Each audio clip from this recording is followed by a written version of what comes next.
Hello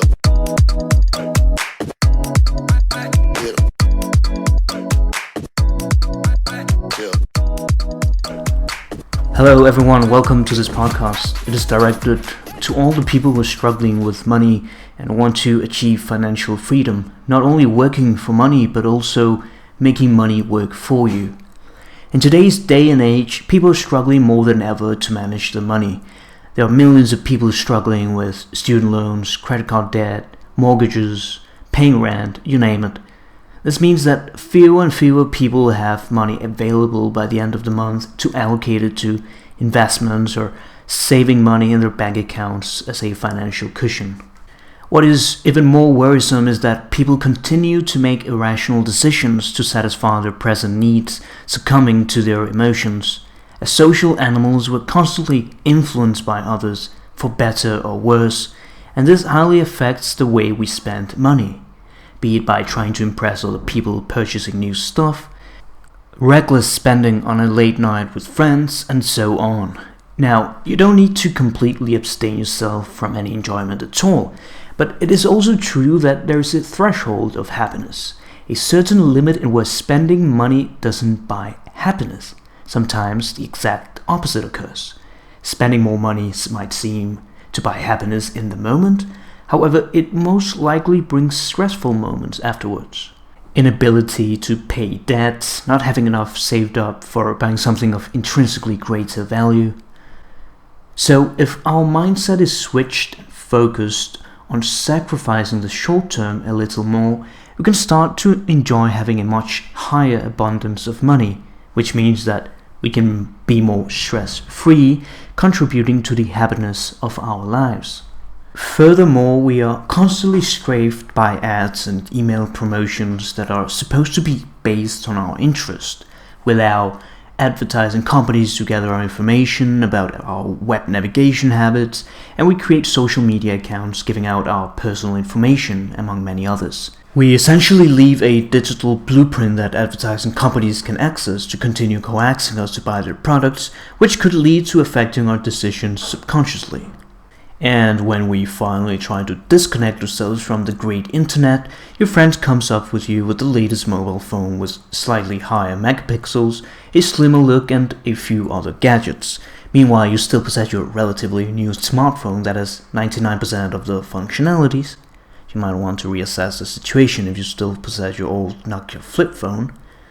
This might not be the best example, but the point is that society creates constant necessities that we don't really need, but over a long span of time might exclude us from the current status quo due to the continuous technological development. Who knows, maybe in the year 2030 you'll be considered an outcast if you don't have VR goggles in your house. Alright then, what does all this have to do with money? Well, due to this gentle, persistent persuasion that all companies use to expose their products based on what we search and what society is asking for, giving it a sense of urgency, be it by special discounts, promotions, or other attractive offers, we might simply purchase something because of impulsiveness, without prior research of the products in the market, or because we don't want to waste our free time browsing alternatives. So, by being patient and not acting on our emotional impulses, we might save quite a lot of money researching other alternatives. It's a matter of evaluating the cost of opportunity of the time-money binomial. Is it really worth spending my time to save money? Or would I rather spend money and use my time for other leisure activities? The problem is that we usually prefer enjoying ourselves, especially in the quick-paced digital world in which we can escape ourselves from our monotone lives and indulge in a world where everything seems to be perfect, at least for a while. This is going to be one of the biggest challenges in the newer generations, being born in a world full of likes, views, comments, favorites, applications that are designed to be addictive, since they hijack your brain with dopamine rushes whenever you receive notifications. Everything is based on enjoying the short term. Most of you listening are already working or finishing your education to start working. However, having more money available is not just about actively earning more money. It is also about saving more money. Since getting a raise from your active income coming from your work is something that normally happens on a longer term basis, the best choice is to consistently save money. When you do get a raise, think of it as a bonus so that you can save even more money. Oftentimes, what people do when they get a raise is to increase their spending as well, since it seems like a logical thing to do to increase your work-life balance. However, when you do this consistently over your professional career, getting a raise and spending more, getting a raise and spending more, in the end you're basically eating up all your potential savings. This is known as lifestyle inflation, spending more when earning more. So without further ado, let's get into some of the best ways you can start to manage your money. So the first thing you absolutely need to do in order to save money is to start tracking all of your expenses every month. When I say all, I mean absolutely every single penny you spend. The best way to do this is to make an Excel spreadsheet of your income and expenses, focusing on all the different categories of expenses: food, transportation, entertainment, clothing, internet, and so forth. I've left a link to an example of this Excel sheet with all the different types of expenses in the description box below. Please feel free to download it free of cost and modify it to current needs. If there's one thing that I want you to get out from this podcast is that you start tracking your expenses. As simple as this sounds, it is an incredibly useful way to quickly visualize your income and expenses on a monthly basis.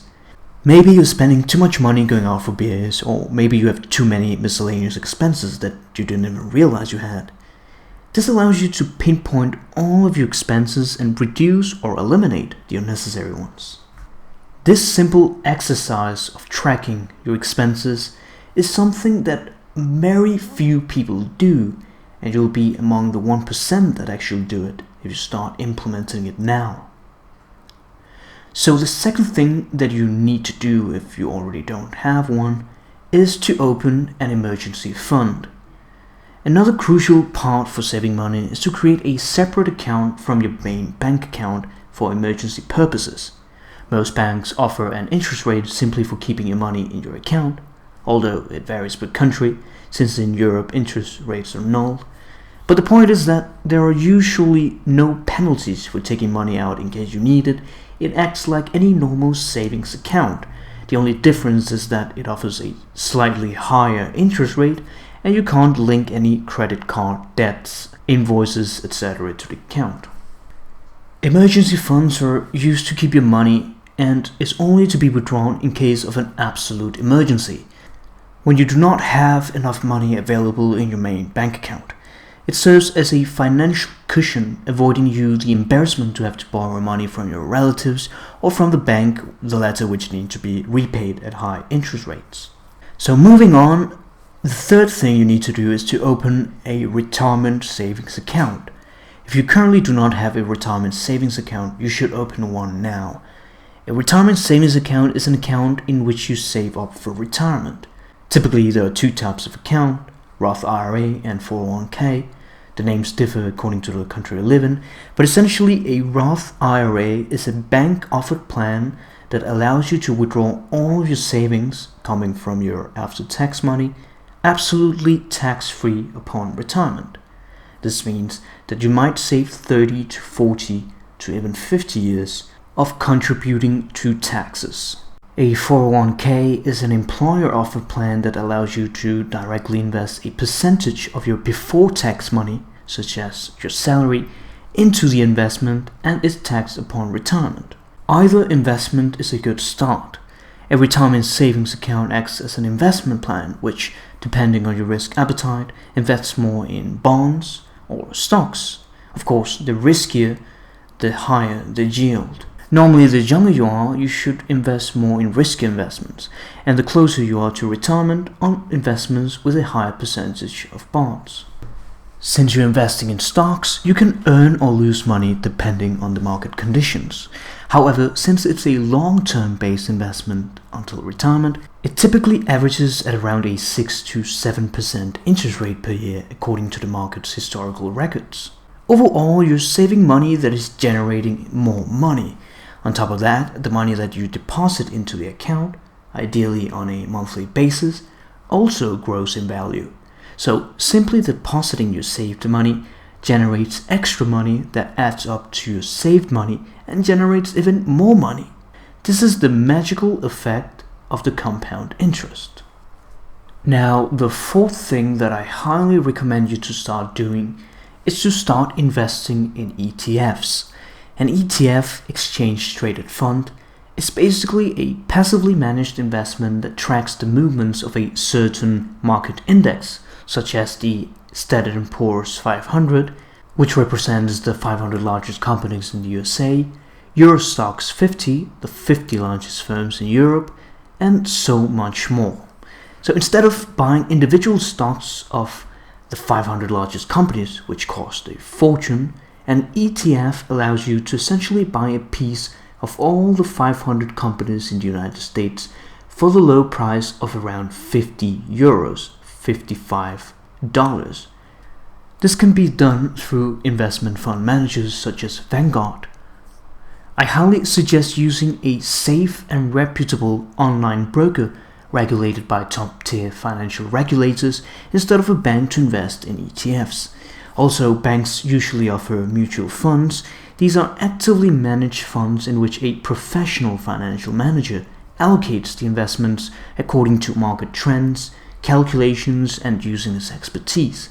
This means that commissions in mutual funds are much higher than passively managed funds, such as ETFs.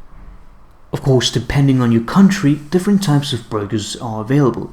Since I currently reside in Europe, one of my favorite choices is DEGIRO, which offers ETFs at an extremely low commission rate of around 0.04% with an entry fee of 2 euros. Compare that to your average cut of 1 to 2% that most financial institutions take. That is a ridiculous 2,500 times higher than an online broker. So I highly suggest that you register an account in an online broker and link your bank account to start depositing and investing now.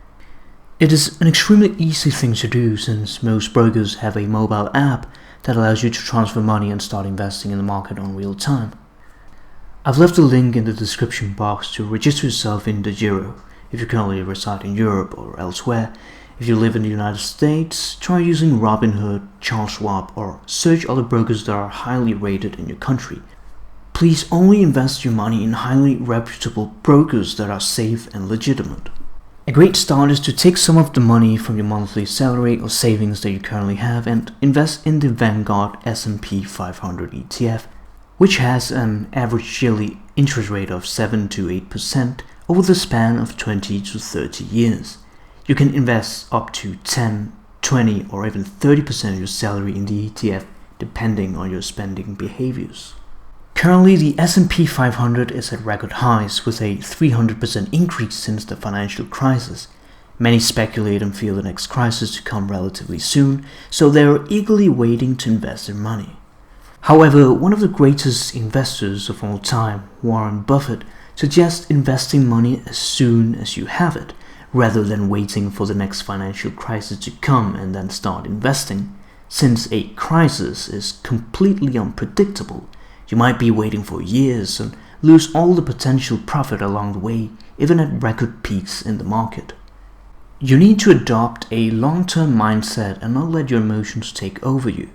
Panicking and selling is the worst thing you can do since there is a commission on buying and selling, and you might sell at record lows and buy again at high prices. It's not a good idea at all.